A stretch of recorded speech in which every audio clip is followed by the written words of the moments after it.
Hi everyone, I'll show you how to remove and install SIM card into your LG Tribute, as you can see right here. So all you need to remove the back cover first. You can start from this corner.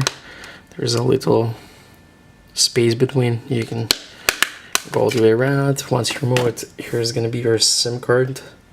Your memory card goes on top and on the bottom SIM card. So the best way is to insert the SIM card and it shows which way it's supposed to be in. So you push it in this way all the way till it stops, and then you put your memory card on top of it, so it's right here.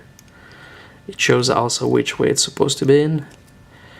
You push it in, and if you want to remove it, you just pull it out, and same thing for here. You just pull on it and it removes, and then you just put your cover and go all the way around and push it in. Everything. If you like this video, please like and subscribe. Thumbs up. Bye bye.